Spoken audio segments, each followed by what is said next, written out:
Hello. Do you hear me? I can hear you. Oh, I can hear you. okay. Oh, wonderful. Hi, I'm Monica. Welcome here virtually in the Cinema Beltrade in Milan. And thank you to be available for this Skype connection, connection. And we have just seen your movie. So I hope also the people here will have some questions. First of all, I will ask you something about the whole project, the idea that inspired you, and the reason why you decided to do this movie, in which, for what I see, there is a sort of parallel world.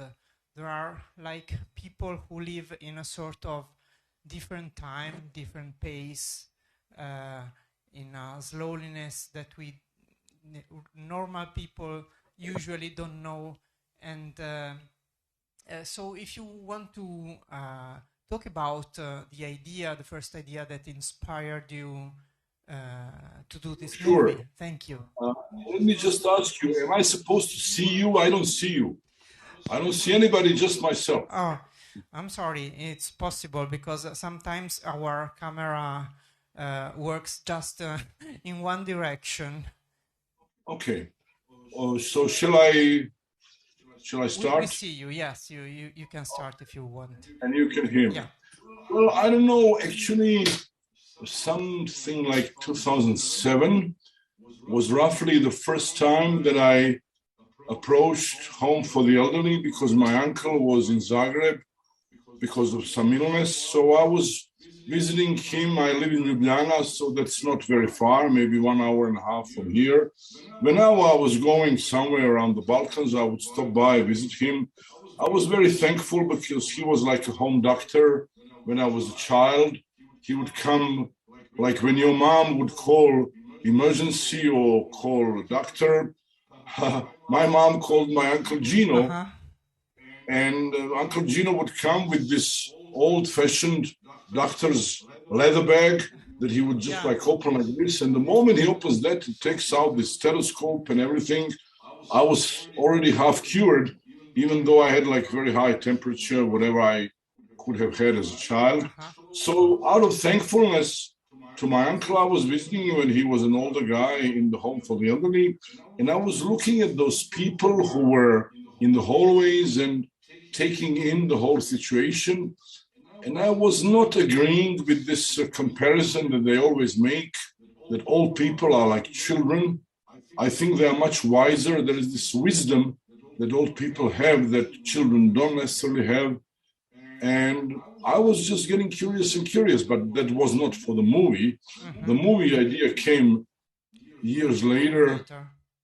And I was also getting a feeling that nature can sometimes help you more than medical profession, as much as I have respect for it. But nature to me is like, that's my religion, you know. And if you have noticed in the movie, I've exposed the main character to the nature from pretty much scene one.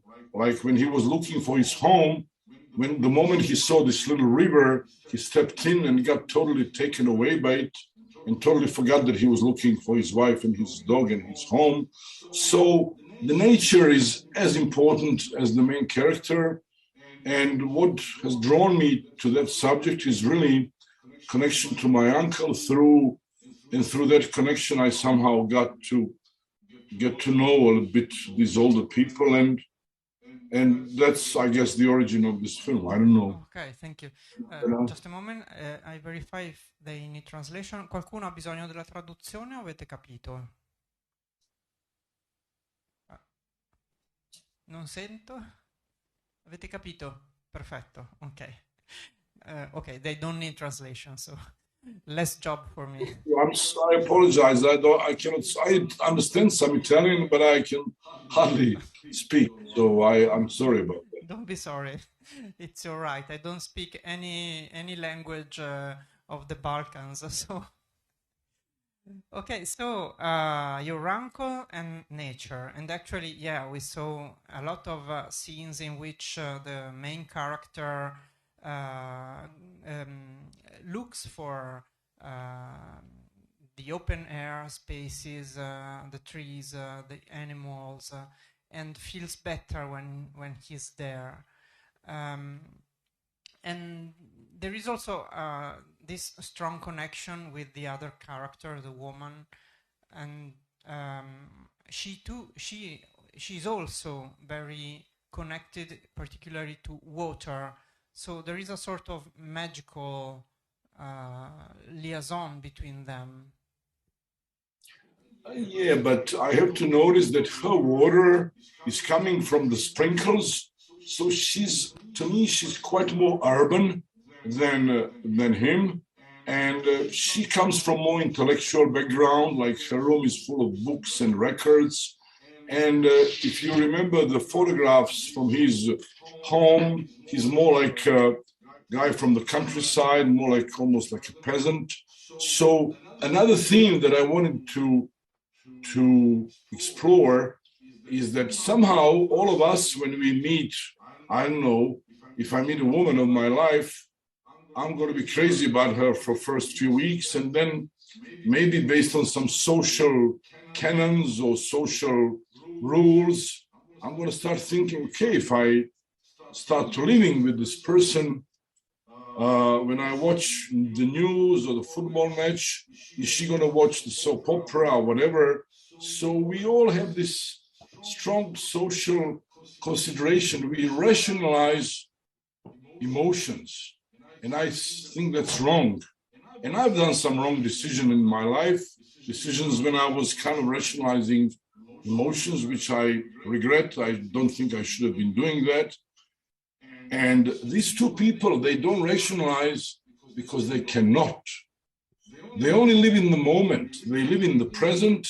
Yesterday is very blurry, very foggy. Tomorrow, they don't know if it's going to come. So they enjoy the moment. So when I approached the subject of two older people having dementia, I said to myself, this is my chance to make a film about somebody who does not care for social, rational imprisonment of love.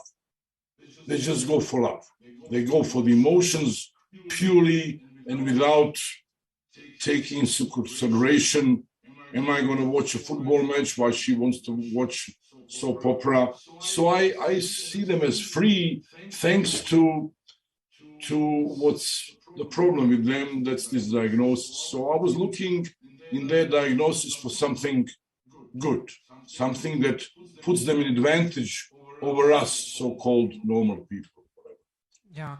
By the way, speaking about normal people, they live in this quite beautiful home hospice where they have very careful people looking after them. But at the same time, these people seem not to understand their world. They seem on another planet. It's strange. They don't learn from the people who they see every day. Thank you for saying that, because I was criticized by some viewers, by some critics that, like, why didn't I do some sort of social criticism? Because this home looked, some of them, like a fairy tale. But we did have some scenes and some shots that were kind of, that nurses were more like neglecting towards those patients. But we cut them out very soon in the editing process, because it was taking the focus away from what really interested me in this movie. And what interested me in this movie was what's inside of the soul, inside of the head and heart of a person who's suffering from forgetfulness. So that's how this idea about the fog came. There are lots of fogs there. And that's how this affirmation of nature as a better home for many of us than some urban homes or home for the elderly. Because my understanding of those people was that they go more for some primordial humanism that started out in the open before we as monkeys or whatever we were even started building walls between each other. So anyway, I was not after social criticism. I was not after, but you are totally right, and I thank you for that. There is some criticism in the fact that out of being cordially nice to them, they do not really relate to them. They come there to earn their salary. They come to be kind of, at service to those people, but they don't dive into their souls. I think they could have learned something from them, and I hope your audience has learned something from this forgetful old couple, because I hope I helped you to perceive them as such through all these. Water happened to me. I was not intending to cover the whole film with that kind of water, but little by little it builds up. I completely by accident have chosen that the theme of the collage that they were making during those therapies was water, assigned to them by the therapist. And then I came up with the fog as a sort of a metaphor for the foggy state inside of his head. And then came those sprinkles for the woman as another kind of water. Then came later on the ice, which is also, fog is a kind of water, ice is a kind of water. So suddenly, little by little, a little bit by accident for me, those characters were subjected to water all the time. And in the end, since she was doing collages with waterfalls, in the last attempt to run away from the home, before he was always looking for his own original home, for his village. In the end, the poor guy doesn't know what he's looking for. He's looking for something desperately. He cannot eat. He spent the last few weeks growing his beard, not eating the breakfast, because eating breakfast every morning with this woman was a ritual almost more important than feeding himself. So if you notice, he's sitting there, not really enjoying the food, not eating it at all. And then when he leaves, he's, for the first and only time, not looking for his own home. Yeah. He subconsciously is looking for something new that this woman has given him in the course of the story. And then the nature gives him back. When he almost falls asleep to freeze and possibly die, frozen in this forest, the nature decides to wake him up. The nature knocks down a couple of trees that wake him up. Then the nature knocks down a few trees ahead of him to open up the way for him to the lake, another kind of water, frozen lake. And then when he goes down around that lake, he approaches the waterfall as a symbol of her. And what medical profession would not allow him to do, not perceive it as possible, because the guy didn't even know whose funeral it was. The guy doesn't know who he's missing at those breakfasts, but he's missing somebody badly. He does recognize her in this frozen waterfall. In the last shot of the movie, he looks, it's kind of something significant, and slowly, little by little, he smiles. So that, to me at least, suggests that he found what he was looking for in collaboration with nature.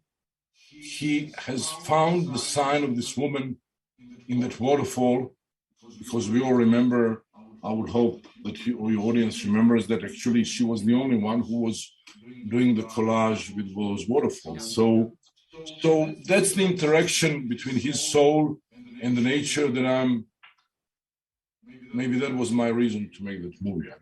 Yeah, maybe it's a sort of deeper connection with the whole nature that we already saw a bit in the first scene when he goes into the river. So he's like lost, forgetting everything, but he's serene, he's happy with what he's looking at. So it's a sort of first moment when we see that kind of connection, I guess. I will ask if someone is not too shy and wants to ask some questions. C'è qualcuno che ha qualche domanda da fare, qualche commento? Ok, arrivo subito, ti passo il microfono. Hi, I know it can seem a stupid question, but I have to ask you this thing. Was she the singer he saw in that festival of Sanremo in 1964? Was she? Who's she? Was she the singer who he saw during that festival of Sanremo in 1964? Because she was singing that song, and in one shot he seems to recognize that song. No, the singer he saw in 1964 Sanremo was Giulio Cinquetti. Ah, okay. So she was listening to the same record. Okay. I get the and connection. I'm sure that the female character saw that same Sanremo and that she saw Giulio Cinquetti, and therefore subsequently she learned to sing that song. And that's why I came up. I was thinking these people are so different, and if you would know, people with dementia, people who forget things from a couple of days ago, they can even more vividly remember things from 30 or 40 years ago. So the only common memory that those two people have is the Giulio Cinquetti song from Sanremo. Oh, okay. They should remember. All the rest in their past, in their youth, was very different. But only watching Sanremo every year, actually the inspiration to revive that song to you as an audience and to myself was that I was 5 years old, and in my neighborhood, I grew up in Sarajevo, and 2 weeks before Sanremo, the whole neighborhood was talking about where are we going to watch Sanremo. Yeah. My parents would go to other neighborhoods, or some cousins would arrive. Probably we, in that year, had the biggest black and white television, so all the neighborhood came to us. And this woman was singing, and I was a child. I didn't care so much.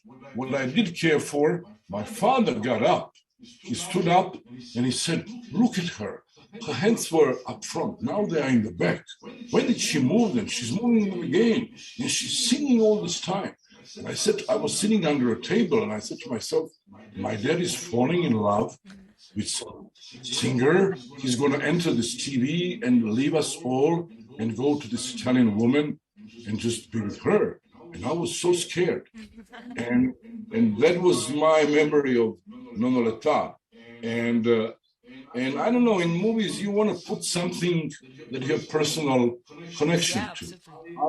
I appreciate, I was trying to choose the common memory for both of them, and I somehow thought it should be a song. I wouldn't know why.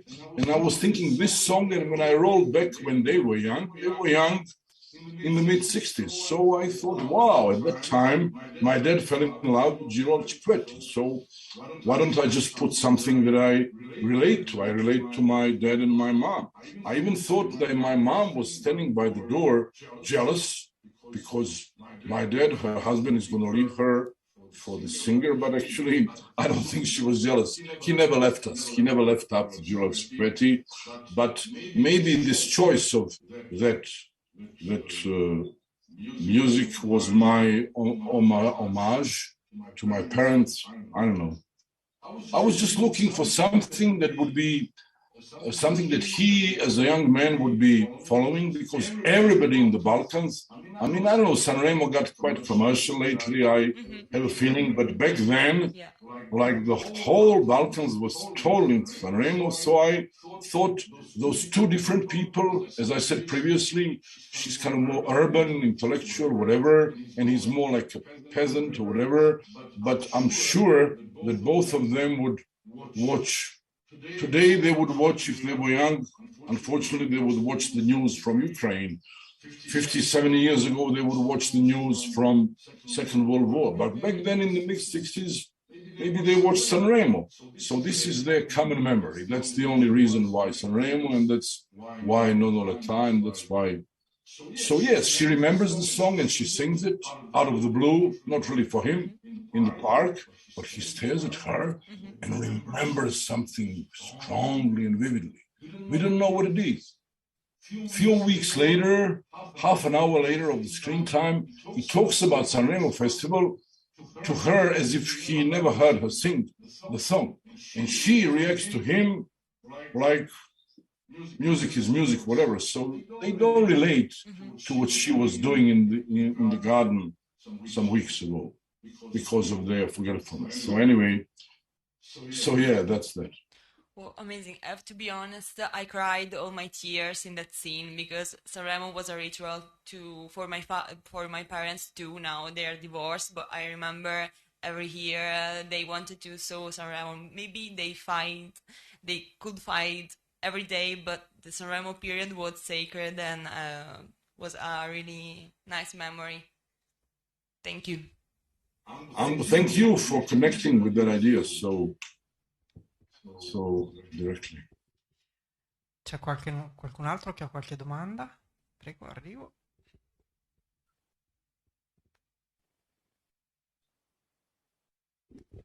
Hello, hi. I'm curious to know whether that the lovely organ-like sound that is interspersed through the film comes from the sea organ in Zadar. Yes. I have this wonderful composer. I don't know if you ever heard of him. He's a big guy. He's from Croatia, but everybody in ex-Yugoslavia knows him, Darko Rundek. He made beautiful, like 15 pieces of music, and I picked like 5, 6, 7. And I told him, dear Darko, your music is wonderful, but sometimes it's a little too harmonious, too much melody. I have that covered with Nonolata. So I would like our music to be a bit more dissonant, a bit more meditative, a bit less melodious. And I told him, can you please hear the 3 versions of Zadar Sea organ? Because Zadar Sea organ plays different music in the morning when there is a low tide, then in the afternoon when there's a higher tide. It plays different music when the sea is calm, totally different when there is big waves and stuff. So he told me, yeah, but this is not my music. Hey, adopt it. And he did adopt one of those 3. He chose one and he put it through some little of his, instruments or whatever. But origin of that is definitely Zadar Sea organ. And little by little with the editor, we discovered that this is the theme of our couple. Precisely because it was not like but it was like So I prefer film music nowadays not to interpret emotions, because there was wonderful music in Italian movies, in Fellini movies. There was all this Nino Rota, there was Ennio Morricone. I don't think movies nowadays request any music that would interpret emotions. Emotions you either achieve with your actors or you don't. So I just wanted to add them some more abstract. I prefer music that comes from just noises, from birds, from waves. So that's how that idea came up. And finally, my friend Darko, the composer, agreed with that. So we kind of distributed it around. So yeah, you're totally right. I was just trying to explain why Zadar Sea organ and why not, I don't know, something more harmonious. Yeah, I totally agree with you about film music. I find it so irritating when it banalizes everything like that. And thank you for allowing me to hear this sea organ again, because I haven't heard it for a long time, a few years now, and I deeply love it. So thank you. We agree. Thank you so much. Thank you. Thank you. I also agree. The music was wonderful in the movie. The choice was really very, very nice. Qualcun altro ha una domanda? No? Okay, so questions are over, I guess.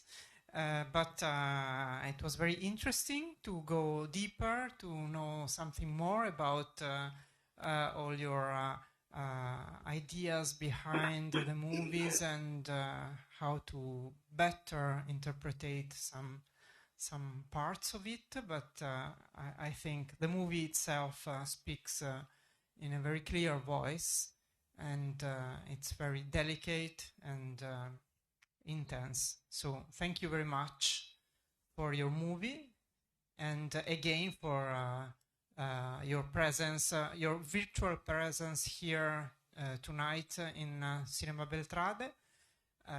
Of course, we hope to have you here physically present in future. I don't know if you are already working at some new movie. Well, first of all, I want to thank you all. I wish I could see you, but I don't see anybody. I'm just looking at myself on the screen. But yeah, thank you all so much, and I'm happy that people in Milan are hopefully getting interested in this film. I am actually now preparing something different, but I'm scared to talk about it because I have this, how do you call it when a black cat runs across the street ahead of you? I'm superstitious. Okay. Yeah, yes, I'm working on something, but I will leave it at that. And if it gets made, I will try to contact Cinema Beltrade and hopefully show it there. Okay, Thank and you so please much. come here so we can you can see the movie theater with your eyes. I would be very happy to. Thank you very Thank much. You so much. And good Thank luck. you. You're wonderful hosts, and I wish you luck. Thank you. And I definitely prefer movie theaters to this stupid online Netflix blah blah. And I wish you to survive this tough time. We try. I'm all for movie theaters. We do our Keep best to You are. not just You to are. survive, but we think, yeah, movie theater are really special places. So thank you again. Thank you. Good luck. Bye bye. Thank you.